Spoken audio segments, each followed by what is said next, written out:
మావాడు పుట్టక ముందు చాలామంది మగపిల్లలు ఎక్కువ అల్లరి చేస్తారని అందరూ అంటుంటే ఏమో అనుకున్నా. ఇప్పుడు మావాడు చేసేది చూస్తుంటే నిజమే అనిపిస్తుంది. రోజుకొక తుంటరి పని అయితే ఏదో ఒకటి ఖచ్చితంగా చేస్తాడు.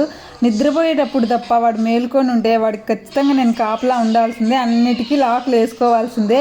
ఎంత కనిపెట్టుకొని ఉన్నా ఏదో ఒకటి అయితే ఖచ్చితంగా చేస్తాడు. ఈరోజు పౌడర్ మొత్తం ఖాళీ చేశాడు.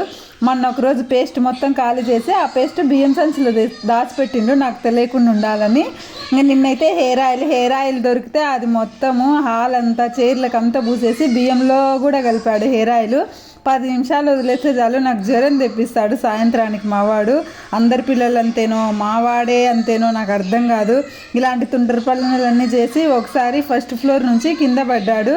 ఏదో ఆ రోజు మా అదృష్టం బాగుండి చిన్న చిన్న దెబ్బలు కాల్ ఫ్రాక్చర్తో బయటపడ్డాడు. ఏది దొరకపోతే మావాడు బాల్కనీలోంచి బొమ్మలైనా కింద వేశాడు తెచ్చుకోపోని. ఎప్పుడు గుడ్ బై అవుతాడో ఏందో.